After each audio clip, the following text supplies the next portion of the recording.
Assalamualaikum warahmatullahi wabarakatuh.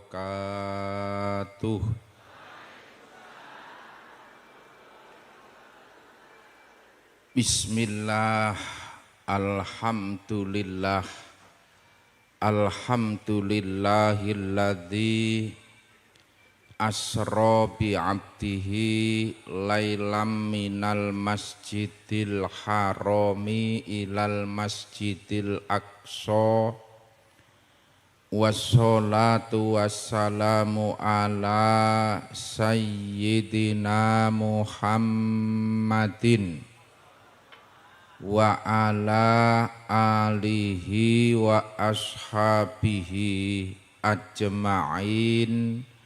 Amma ba'd. Ulama anal kiram ingkang kita mulyakaken, para alim, para kiai, sesepuh bini sepuh, sedaya ingkang tuhu kinabekten linangkung panjenenganipun Bapak Kiai Habib Salim, Bapak Kiai Slamet Imron, dalah para sesepuh takmir Masjid Baitul Izzah sedaya ingkang kita mulyakaken. Priyageng pangembating praja Bapak Camat, Bapak Kapolsek, Bapak Dan Ramil, Kepala Desa dalah perangkatanipun sedaya ingkang kinurmatan, Bapak-bapak pengurus Jam'iyah Nahdlatul Ulama Surriyatan Tanfidhiyatan, ibu-ibu muslimat NU, konco-konco Ansor Banser, dalah sedaya jamaah pengaosan kakung putri ingkang kita mulyakaken. Alhamdulillah wa syukru lillah. Kula panjenengan keparingan nikmat meningi wulan Rajab, wulan sing dimulyake Gusti Allah. Dalam 1 tahun ada 12 bulan. Allah memilih 4 bulan yang dimuliakan. Onten wulan Dzulqa'dah, Dzulhijjah, Muharram, terus sing setunggal meluncat wulan Rajab.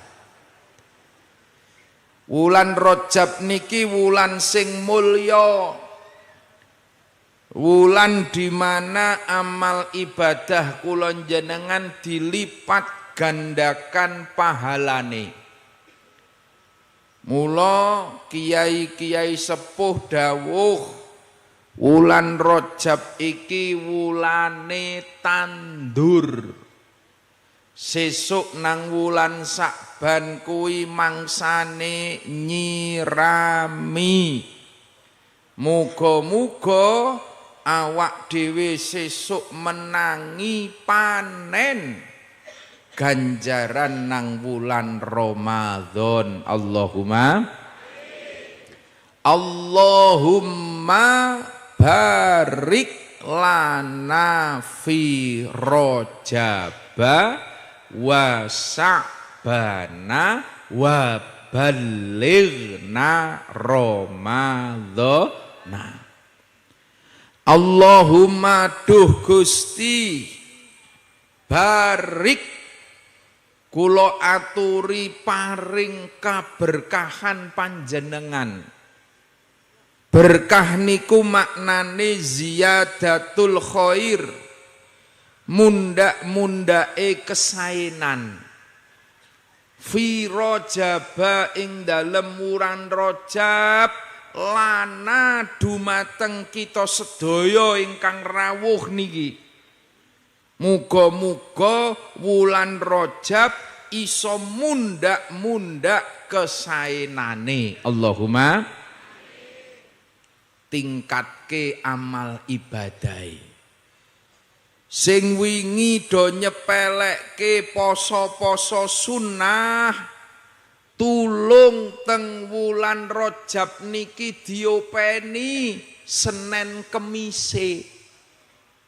Ora iso karo Senin ya Kemis tok. Ora iso tiap Kemis ya sing penting setunggal dinten wis. Kanjeng Nabi niku dawuh inna fil jannati nang suwarga niku arep ana bengawan sing jenengane bengawan Rajab. Niku toyone banyune kuwi manis ahla minal asal, luwih manis tinimbang madu lan luwih putih timbangane susu, bahkan toyone niku wangi ngungkuli wangine minyak misik.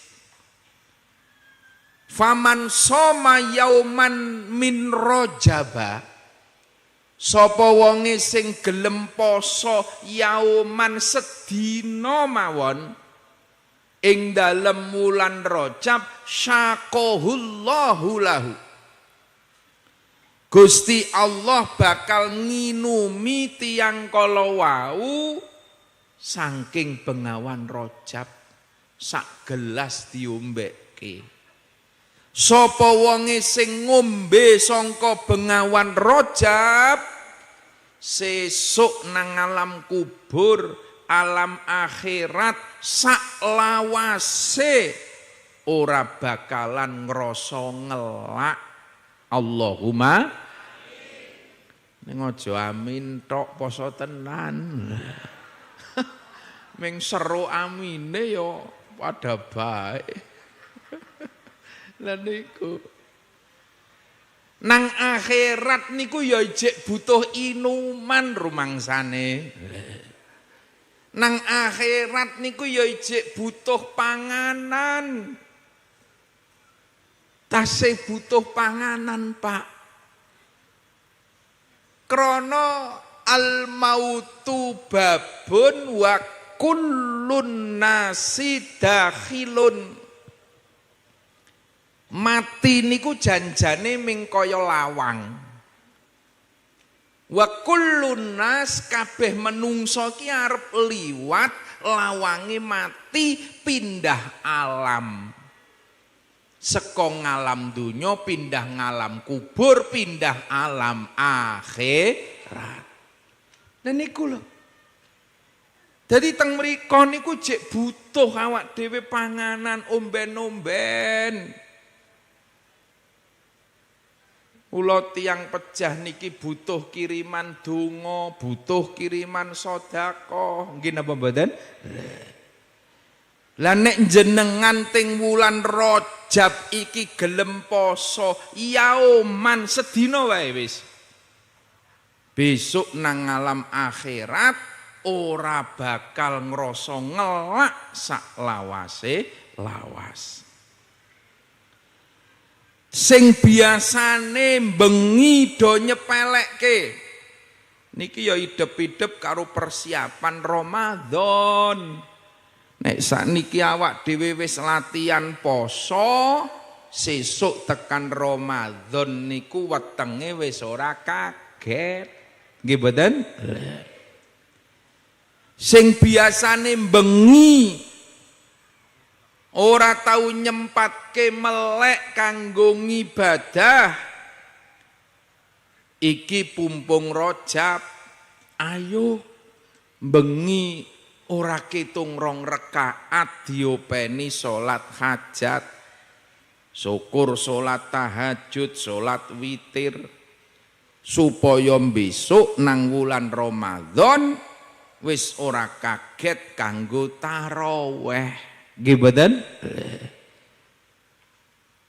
Sing wingi urung do ngopeni deres Al-Qur'an, aja ngenteni Ramadan deres Qur'ane. Dimulai wiwit sakniki. Bengi kanggo zikir, kanggo tasbih, istighfar. Rasulullah sallallahu alaihi wasallam Kanjeng Nabi mawon sing menungso maksumun, sing ora duwe dosa, Pak. Menungso sing suci niku mawon tiap dalu sakderenge sare maos istighfar ping 100 mi'ata marroh. Nek urung ping 100 dereng saged sare. Niku Kanjeng Nabi menungso sing ora duwe dosa. Niku mawon ping 100. Lah nek awak dhewe sing dosane sak tumpuk undung, kira-kira patute ping pira nggih Pak nggih? Niki lho para rawuh. Nek arep mapan turu niku maca istighfar, Bu. Ora ketung ping 7, ping 11. Syukur ping 21, ping 33. Sampean ora padha Kanjeng Nabi ra apa-apa wong umate kok. Ping 33. Kranten napa? Awak dhewe mapan turu niki lak mboten enten sing ngerti sesuk-esuk ijik menyat apa ora. Nggih mboten?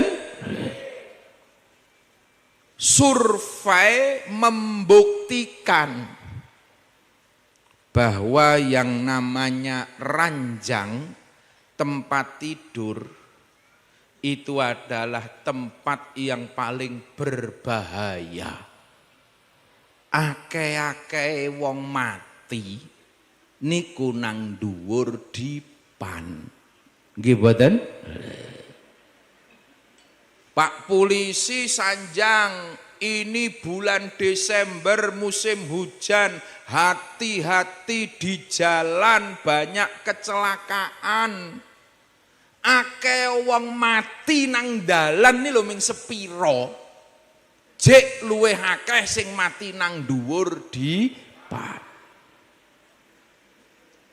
Sing arep numpak perahu nang Sumatera aja saiki, iki mangsa udan ombake gedhe. Wong mati nang perahu ya ming pira? Mati nang pesawat ya ming pira? Kathah-kathahe wong pejah niki nang dhuwur dipan. Bapakne arep numpak sepeda motor, ibune le pesen, "Pak, sing hati-hati ya, maca Fatihah. Li ila ping 3 ben diparingi slamet." Niku mau ngarep numpak sepeda motor. Giliran arep mapan munggah dipan waton geblak. Nggih mboten? Sampeyan matine kapan sih, Bu? Al-mautu fuj'ah, mati kuwi tekane ngaget. Ora ngerti wingi wonten kiai tenggen kula jam 12:30 kondur pengajian mapan sare, jam 2 gugah-gugah sesek sedo. Ya Allah, padahal maghrib ijik petuk tiang dusun. Al-mautu fuj'ah, mati kuwi tekane ngaget, Pak. Ora ana sing ngerti. Nika sing mburi nika ngrokok sempar-sempor. Ya ora ngerti nasibe nika. Mangke wangsul niki arep salat asar nang kolah kepleset. Wes iso bablas nyawane. Ora ana sing ngerti saiki jek gagah. Apa maning ibu-ibu nika sing nang musala nika nang masjid nika. Lendean selonjor ngono kae welas. Teklak tekluk kan mbuh tekan ngahat ora nika. Selendean selonjor. Ora ana sing ngerti, Pak.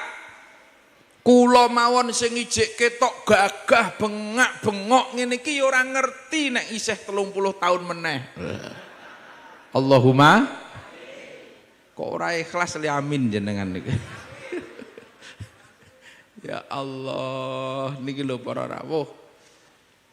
Mila Kanjeng Nabi dawuh istighfar, istighfar.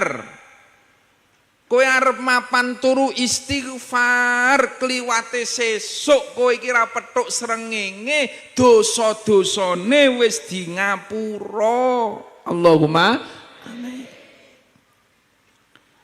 Sing wingi nang wulan-wulan sadurunge Rajab medhit, iki wulan Rajab diakakai sedekahe.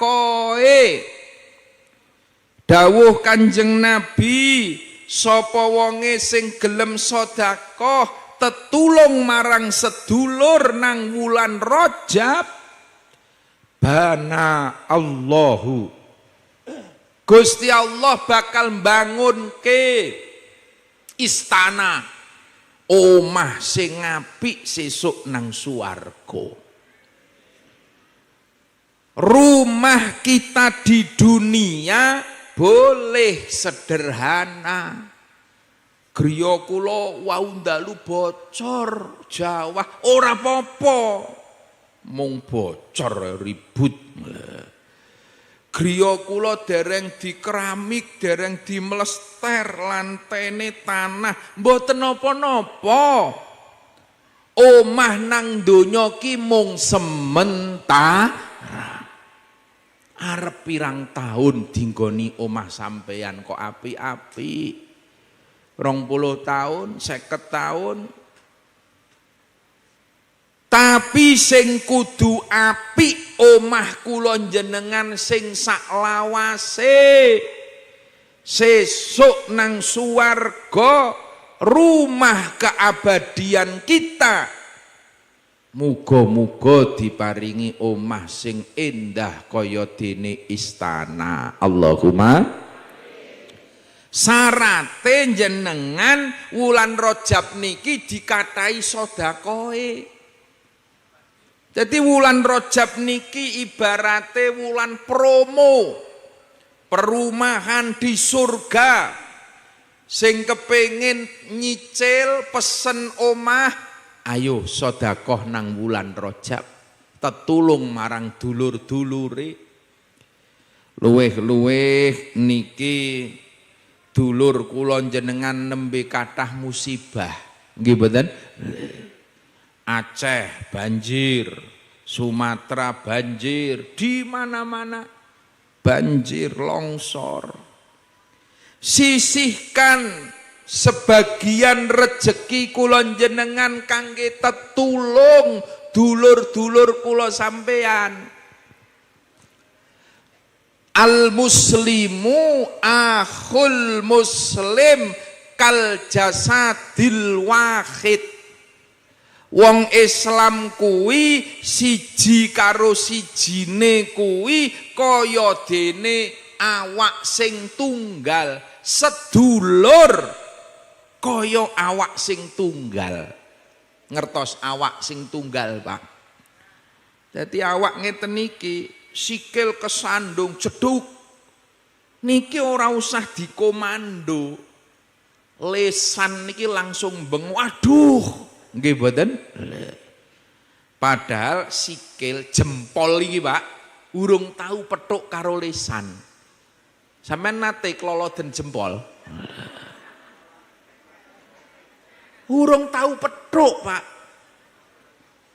Lebar jempole muni aduh, ora krasa mripate mililuh melu nangis. Ngrasake larane sikil. Padahal mripat niki ya urung tahu petuk. Nate keliliben jempol? Dereng nate, Pak. Niku jenengane sedulur. Kal jasadil wahid. Sedulur awak dhewe nang Aceh nembe kena musibah, sing nang Mirit ya kudune melu ngrasake, sing nang Magelang melu ngrasake.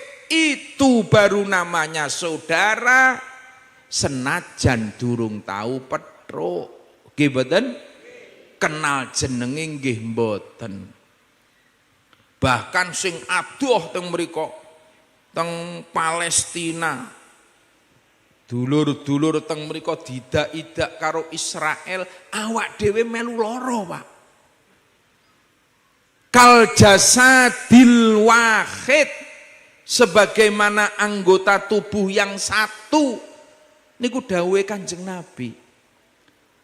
Niki banjir teng Aceh niki, Pak, ya Allah, luar biasa. Ngungkuli tsunami riyen niku korbane mung sing sekitar pantai. Tapi banjir hari ini 18 kabupaten kota. Ya Allah. Ora mung trimo banjir banyu, banjir lumpur tambah glondongan kayu. Gek iki ana banjir kok glondongan kayu, Pak. Ya Allah. Mila monggo sisakan kula wingi angsal laporan Lazisnu Jawa Tengah niki ngumpulke donasi warga NU nembe angsal 1,9 miliar. Mosok sak Jawa Tengah gek sakmono kula ngoten. Sesuk rencanane Januari badhe dibeto mriko. Sik ditambahilah ben rada patut kula ngoten. 2 miliar ki nek nang Aceh ora ketok. Mula warga NU monggo sisihkan 50.000 nek jenengan duweni 50, kepeksane 100.000 ya ora apa-apa. 500.000 nggih apik. Sisihkan awak dhewe kanggo bantu dulur-dulur, dilewatke Lazisnu, lewat pengurus ranting NU, lewat Muslimat, lewat MWC. Mangkih bar tahun baru badhe dibeto teng Aceh. Sisakan niki lho para rawuh. Niki wulan sing mulya, ganjaran ditikel-matikelke. Sesuk nang wulan Sakban kula jenengan kantun nyirami melanjutkan ibadah-ibadah di bulan Rajab. Wa ballighna, muga-muga kula jenengan sedaya meningi ibadah di bulan suci Ramadan. Allahumma amin. Niki para wulan Rajab niki menjadi bulan yang istimewa, salah satunya karena peristiwa Isra lan Mi'raj Rasulullah sallallahu alaihi wasallam. Isra lan Mi'raj niku dingendikaaken linuriyahu min ayatina, untuk menunjukkan kekuasaanipun Allah.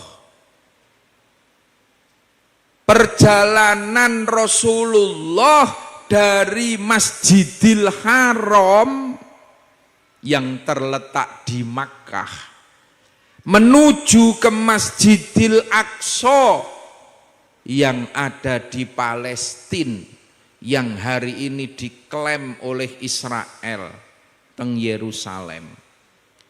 Niku jaman riyin numpak jaran 7 dina 7 bengi nembe butul. Lah kok Kanjeng Nabi tindak bar maghrib tekan mriko ijik munggah tekan langit sapitu qoblas subuh, sadurunge subuh pun tekan dalem. Niki lak ngedapi-dapi. Apa reaksi para sahabat waktu itu? Nalika Kanjeng Nabi cerita khutbah di pagi hari menceritakan perjalanannya, Kang nyong mambengi saka Masjidil Aqsa, nyong mi'raj diunggahke dening Allah tekan langit sapitu. Sahabat-sahabat niku kathah sing maido, Pak. Ora percaya. Wah, nglindur Muhammad. Aja ngapusi Muhammad. Bahkan tidak sedikit yang tadinya sudah Islam goro-goro Isra Mi'raj akhirnya ingkar lalu murtad keluar dari Islam. Na'udzubillahi min dzalik. Memahami Isra Mi'raj niku nek nganggo akal, pendekatannya hanya akal, ora percaya, Pak. Ora mungkin kuwi Muhammad. Akale ora tekan. Tapi memahami Isra Mi'raj itu dengan pendekatan imaniyah. Iman kowe karo kekuasaane Allah. Iman niku panggonane mboten teng akal, ora nang bathok kepala niki. Tapi iman niku panggonane fil qalbi, nang jero ati. Nek kowe percaya karo kekuasaane Allah, idza arada syai'an, Allah niku nek nggadah kersa kantun dawuh kun saka Mekah fayakun tekan Masjidil Aqsa. Kun fayakun tekan langit sapitu. Niki kekuasaane Gusti Allah. Mula aja kakean nek ngomong iman niki aja kakean logika. Wis garek percaya ngoten mawon. Kados sahabat Abu Bakar, sahabat Utsman, sahabat Ali ketika ditanya, "Kowe percaya apa ora?" Amantu billah wa bi Rasulillah. Kula iman kalih kekuasaane Allah, kula percaya karo utusane Allah. Selesai, Pak. Ora usah diutak-atik. Saniki ana meneh sing pendekatane nganggo fisika, ilmu alam. Nang langit ki ora ana CO2, ora ana oksigen, apa urip Muhammad? Lha iki ngawur meneh. Ana meneh sing ngomong, "Iya, Isra Mi'raj, saya percaya, tapi itu hanya perjalanan ruh. Ruhnya Rasulullah yang terbang." Iki wong ra ngaji maneh. Qur'ane diwaca.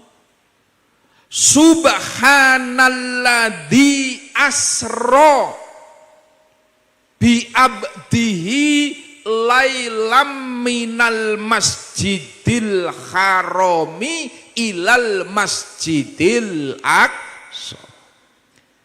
Subhanalladzi asra. Asra niku maknane nglakokake, kalimat aktif. Maha suci Allah yang telah memperjalankan. Nek sing nglakokke Allah ya mungkin. Quran boten ngangge saro.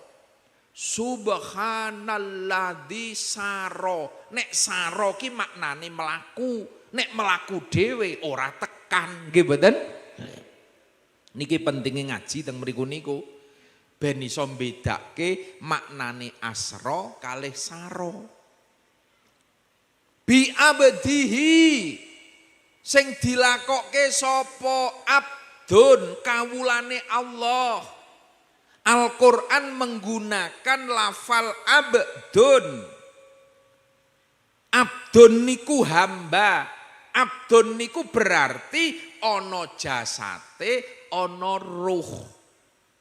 Berbeda nek Al-Quran kok Subhanalladzi biruhihi. Berarti sing mabur ruwe. Subhanalladzi bijasadihi, jasad tok. Tapi teng mriku lengkap abdun. Berarti Isra Mi'raj itu memang perjalanan fisik. Ya jasate, ya ruwe Kanjeng Nabi. Lah nikulah sekali lagi iman niku ora nang jero bathuk, akale menungso.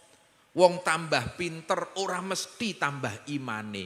Kadang kepinteran malah do dadi kebli. Iman niku nang jero ati. Mila kula jenengan sedaya bersyukur. Endah-endahe wong mirit sing adoh saka Mekah, sing durung tau petruk Kanjeng Nabi, ora mireng dawuh-dawuhe Kanjeng Nabi secara langsung, iso percaya karo Isra Mi'raj. Percaya nggih Bu nggih? Kita bersyukur Pak. Krono jaman biyen niku akeh wong-wong Mekah dhewe iki ra percaya. Sing krungu langsung ki do maido. Lah awak dhewe sing adoh saka Mekah, sing ora mireng langsung iso iman. Inilah yang namanya hidayah. Yahdi mayyasha. Ketika Allah akan memberikan petunjuknya, mayyasha, hanya kepada orang-orang yang dikehendaki. Meskipun keluargane Kanjeng Nabi sing ora iman nggih wonten, pamane Kanjeng Nabi malah mungsuhi, nggih mboten? Lah wong mirit sing ora kenal Kanjeng Nabi malah iman. Alhamdulillah. Mila piye carane iman Islam kula jenengan niki ben mancep nang jeron dada. Krasan nganti tekan mangsane kula jenengan kapundhut mati nggawa iman Islam, matine husnul khotimah. Cita-cita setiap muslim sama. Cita-cita tertinggi pengen matine husnul khotimah. Krono iman niku Pak dingendikake kaya dene napa jenenge ombak. Kadang munggah, kadang medun, kadang biasa, kadang muntap-muntap. Iman. Mulakeh sing saiki iman, sesuk diming-mingi Indomie kentir imane. Wingine iman Islam dimingi-mingi gawean, copot jilbabe, katut. Kathah. Piye carane iman ki ben mancep nang jeron dada? Kuncine nalika Kanjeng Nabi Mi'raj naik ke Sidratil Muntaha, Kanjeng Nabi pikantuk dawuh salat 5 waktu. Niki kuncine iman. Mula Kanjeng Nabi terus dawuh as-sholatu imaduddin. Salat kuwi tiange agama. Faman aqamaha, sapa wonge sing ndedeke salat faqat aqamaddin. Sama artinya dia mendirikan agama. Salate tertib, cagake agama kuat. Wa man tarakaha, sapa wonge sing ora patek subuhan. Ngerti ora patek mboten?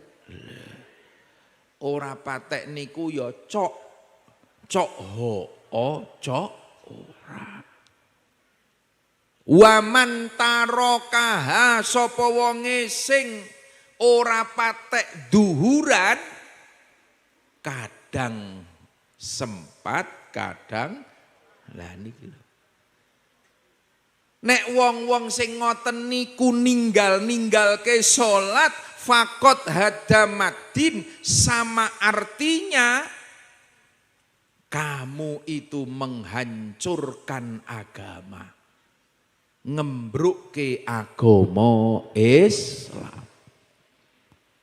Jadi intine peringatan Isra Mi'raj niku jane siji, Pak.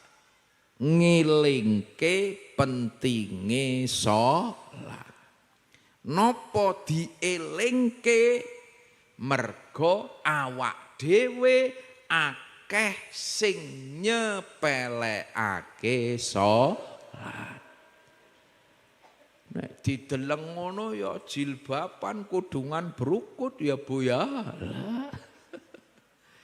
Giliran sesuk tanggane mantu melu masak nang dapur, esuk tekan sore ora luhuran. Ribut ana matamu akeh ora luhuran. Wonten apa mboten? Ya Allah. Lah kula tangan mangke lah salate sore mawon. Ribut kula niki. Ya Allah Gusti. Ngene iku. Nek dideleng ngono ketune ya minclis. Mantuk-mantuk ning sesuk ya ora subuhan maning. Ya Allah. Mula teng Indonesia niku nggih nate wonten penelitian. Kita ini memang mayoritas Islam, Pak, 90% Muslim. Tapi setelah diteliti lebih jauh, ternyata wong Islam ki sing salate tertib itu, Pak, tidak lebih dari 35%. Mung 35%. Sing swidak 5% Islami mung KTP. Dadi nek ana wong Islam 10 mlaku bareng, itu bisa dipastikan sing salate tertib ki ming wong 3 maksimal 4. Sing 6 terek-terek kae kuwi mung KTP. Islam KTP niku, Pak, tak kandhani. Sesuk nang lawang suwarga ditakoni karo malaikat, agamamu apa, Kang? Islam. Buktine ndi? Ngetokke KTP. Mula ngincing nek arep mati jenengan wasiat nggih, Bu. Tulung KTP-ne nyong dicemplungke. Mbok-mbok sesuk penting ditakoni malaikat. Karo malaikat dideleng KTP-ne Islam, dideleng menungsone. Raimu peteng kok ngono, Kang. Tiang niku nek ahli wudu, Pak, sesuk nang alam kubur wajahe niku mencorong katon, Pak. Ning nek ora tau wudu, ora tau salat nang kubur ki wajahe peteng dedet. Senajan to nang donya ni glowing. Pupure ngentekke 3 kintal. Apa skincare. Tapi nek ora tau wudu, sesuk nang alam kubur wajahmu peteng dedet. Malaikat ngerti, Pak, iki KTP-ne Islam ning menungsone ra tau wudu, ra tau salat. Akhire karo malaikat KTP-ne dijaluk lebokke swarga bleng KTP-ne. Menungsone karo malaikat dipancal bablas neraka jahanam. Naudzubillahi min dzalik. Niki, Pak, mila monggo pumpung awak dhewe jek dikei kesempatan sing urung ganep 5 wektune ayo diganepi. Salat niku abot. Nggih napa mboten? Pun jenengan tangklet lah. Pak Camat niku takoni, "Salat abot mboten Pak Camat?" Abot. tukang macul abot, Pak Kiai abot. Sami kudu meksa. Hayyalas shalah, krungu adzan subuh. Kula yakin sak desa niki krungu kok, Pak. Wong masjid niku tawane papat. Ngetan ngulon ngalor ngidul gitu. Seberang kono musola meneh, hayyalas shalah. Sebelang kono RT kono musola meneh, speaker meneh. Krungu, Pak. Tapi sing krungu terus gelem menyatangi ki pira? Krungu adzan subuh ya ming jawab, wis subuh mapan meneh. Ya Allah Gusti. Kudu dipeksa. Adem-adem aras-arasen ayo dipeksa menyat ambil air wudu munggah masjid. Allahu Akbar. Jihad dan fisabilillah. Adzan duhur kabeh krungu. Sing nang tengah sawah hayyalas shalah krungu, Pak. Sing nang tengah pasar hayyalas shalah mireng. Nang kecamatan, nang kantor polisi krungu kabeh. Cuman sing krungu adzan terus gelem leren ki pira. Kok sik nanggung. Ke jam 12 kok sik nanggung bablas. Nek sampeyan ki waras. Lah niki kula rembuge ming ngejak sing waras mawon, Pak. Masae nek wong ra waras niku mboten kewajiban salat. Nggih napa mboten? Nek wong ora waras ora wajib salat. Ya menggeblak nang rumah sakit ya ora wajib. Apa meneh ra waras pikirane. Ketoke waras, ning kok nggo sandal selen, ora wajib salat. Lha kula ngejak sing waras. Nek jenengan waras krungu adzan duhur gletake pacule. Leren sik dagangane, rapate disekores, ambil air wudu, munggah musola masjid, Allahu Akbar. Niku, Pak. Niku jenengane jihad. Jahada yujahidu jihadan. Maknane meksa, tenanan. Dadi jihad sakniki niki, Pak, ora kudu nggawa pedang. Ora kudu nggawa bedil. Cukup tangi jam 4 wudu mangkat subuhan niku jihad fisabilillah. Nang dalan dilalai kepleset arep munggah masjid kok mati. Dakhalal jannah suwarga syahid fisabilillah. Niku syahid fil akhirah. Syahid fil akhirah niku jek kudu didusi. Tetep didusi, Pak, tetep diulesi. Syahid niku ana syahid fil akhirah, ana syahid fid dunya. Nek syahid fid dunya niku wong mati perang. Mati perang mungsuh wong kafir niku klambine gubras getih ora usah dicopot. Ora usah didusi, ora usah diulesi, cemplungke kuburan. Klambine getihe dadi seksi. Niku syahid fid dunya.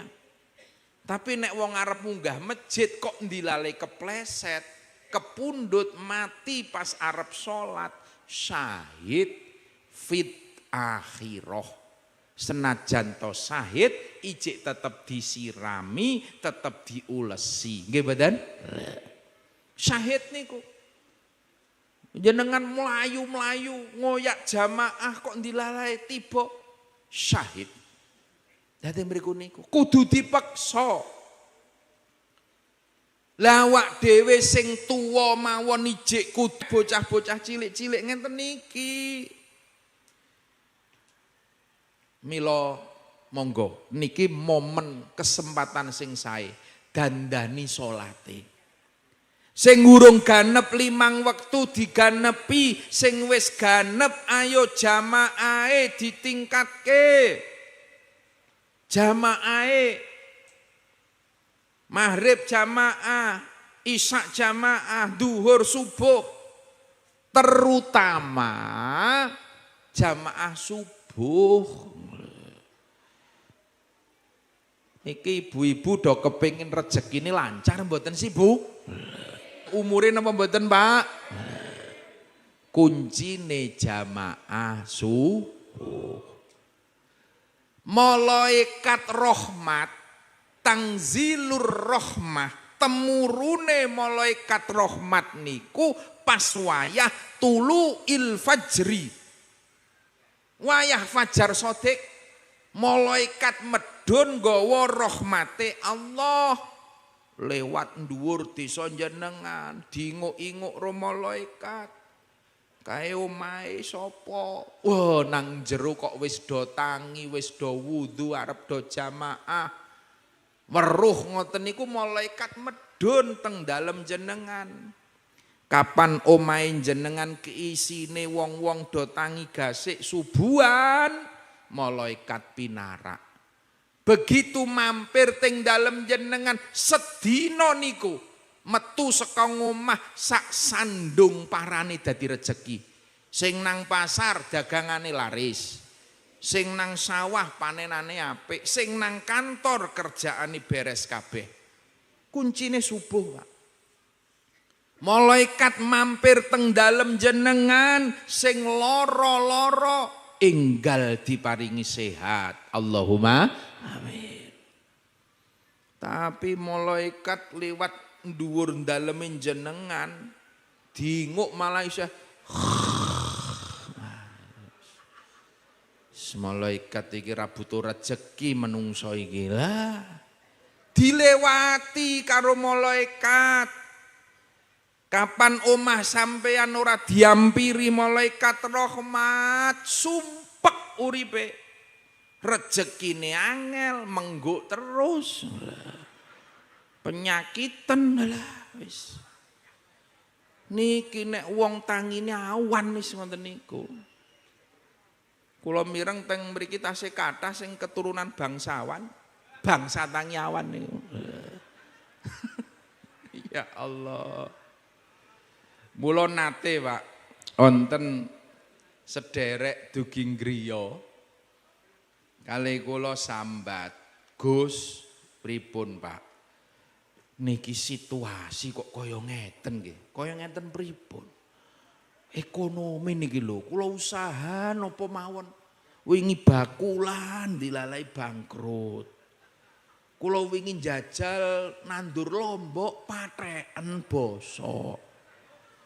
Ya Allah. Kula melu ngingunilah kaya tangga udan wingi kentir. Subhanallah, ekonomi kok kaya ngeten. Utang niki lho Gus, utang niki lho saya numpuk-numpuk. Kula sanjang, Pak. Nek sampeyan akeh hutange ora usah pamer. Akeh kancane. Moro-moro pamer utang sampeyan. Mboten. Kula niki badhe nyuwun wiridan.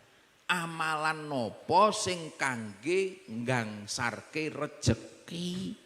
Nopo Gus amalane? Lah kula sanjang, Pak. Mboten usah ngamal sing werna-werna, wiridan sing dawa-dawa mboten usah. Kuncine rejeki niku jamaah subuh. Kula tangkleti subuhane sampean pripun? Begitu kula tangkleti malam ming mesam lah iki rombongan bangsawan potongane iki. Lah nek sampean ki subuhane awan ya ora bakalan rezekine lancar kula ngoten. Pun ngeten mawon. Tulung sampean jamaah subuh 7 dina wae ora pedhot kula ngoten. Mangke rasake Pak, nang awak kepenak, lancar rezekine. 7 dina wae Pak. 7 dina kok urung krasa, 21 dina kula ngoten. Aja pedhot jamaah subuh. Pun insya Allah lancar, sehat, padang pikire sampean, tentrem Pak. Kuncine jamaah subuh. Nek 21 dina kok urung lancar pun 41 dina ora usah setahun, 41 dina kula ngoten. Nek 41 dina kok sampean urung lancar rene kula ngoten.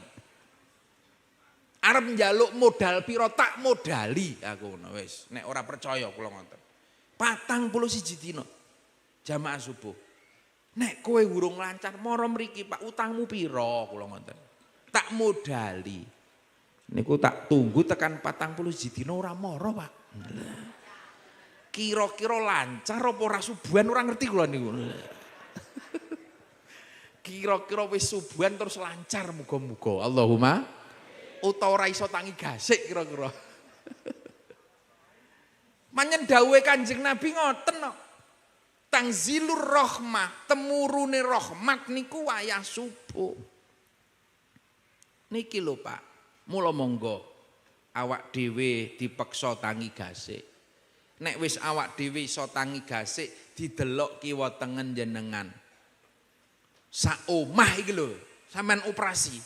Iki napa omah kok rasane peteng, omah kok rasane ora tentrem iki napa kok? Rezeki kok angel, aku wis subuhan, ibune wis subuhan, delok. Oh, alah mantune jebule sing kebluk. Tu mantu tangiyo gasik. Teng mriki ana mantu sing kebluk, Pak. Iki wonge ya teko. Gara-gara kowe lho malaikat ora gelem mampir. Tangi gasik, ora iso tangi turu nang pos kampling. Dusir mon mantu sing kebluk ngono kowe. Mantu nunut tangine awan. Niki lho. Mantune, putra-putrane ayo. Bocah cilik-cilik niku dawuhe Kanjeng Nabi kapan wis umur 7 taun wajib wong tuane merintahke salat. Sing kewajiban sinten? Wong tuane 7 taun wis wajib diperintah kon salat. Ketika umur 10 tahun kok durung gelem salat, dawuh Kanjeng Nabi falyadrib, gebuk anakmu. Bocah umur 10 tahun jam 5 kok urung tangi subuhan, ceblek bokonge. Falyadrib, gebuki ora kok terus digebuk cengele. Bablas mangke kena pasal KDRT parani Pak polisi sampean. Falyadrib ki maknane dadi wong tuwa ki sing tegas. Bocah ceblek bokonge seret kon tangi subuhan. Itu ketika umur 10 tahun. Niki kewajibane wong tua.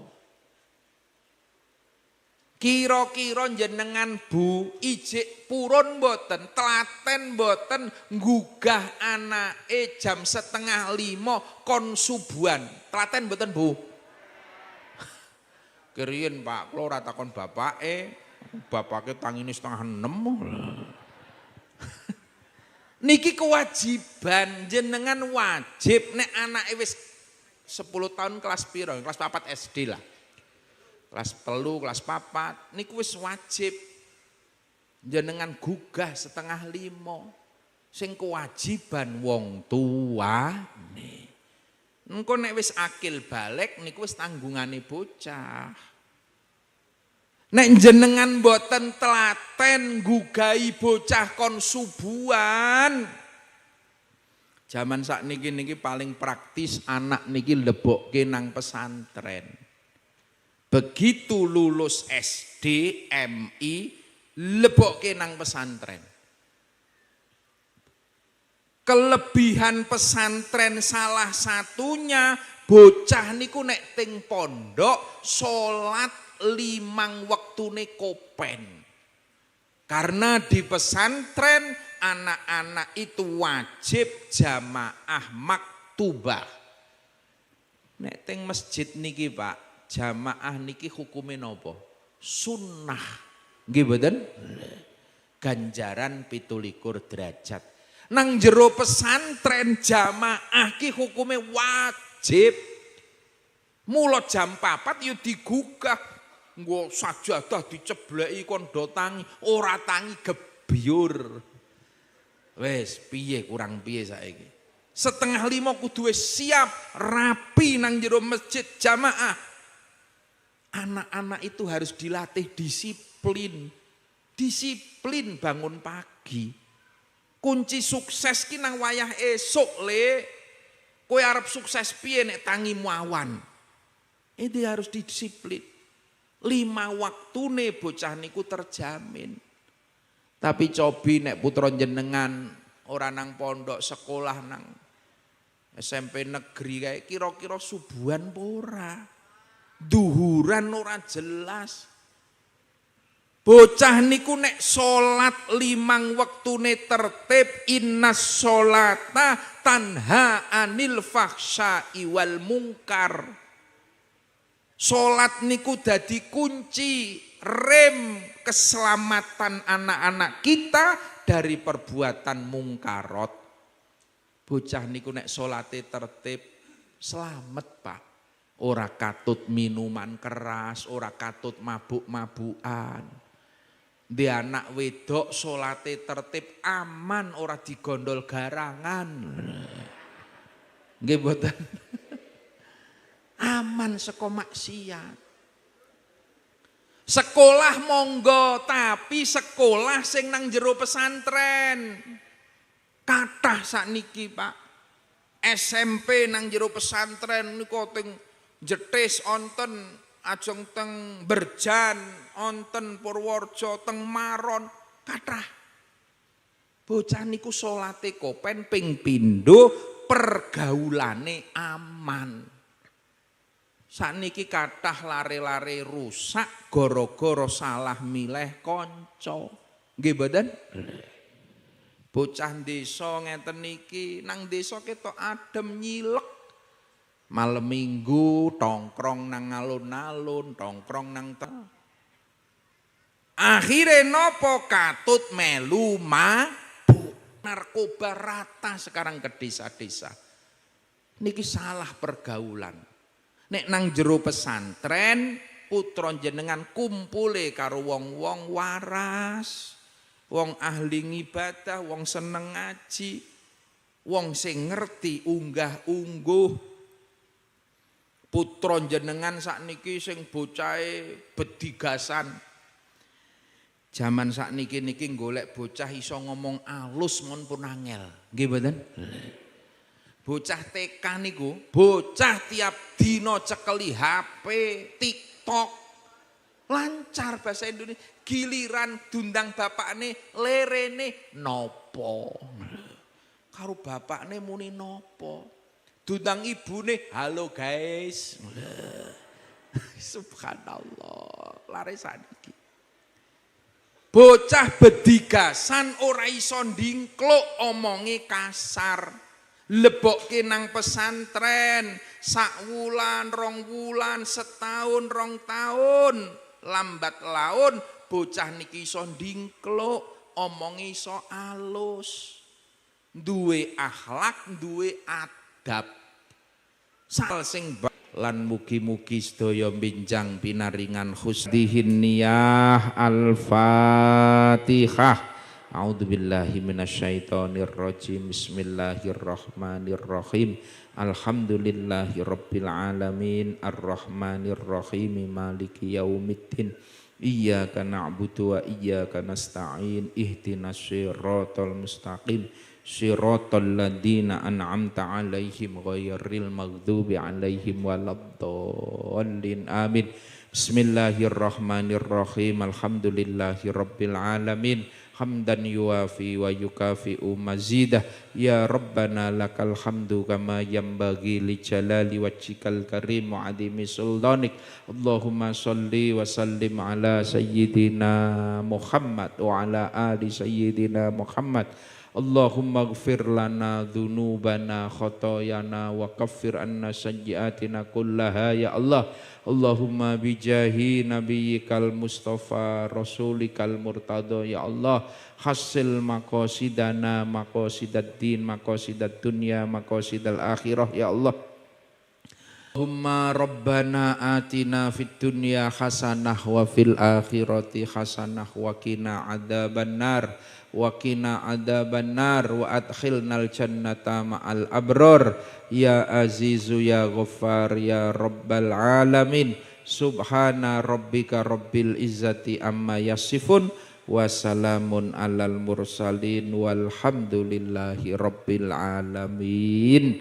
Kathah kalepatan nyuwun ngapunten. Akhiru kalam assalamualaikum warahmatullahi wabarakatuh.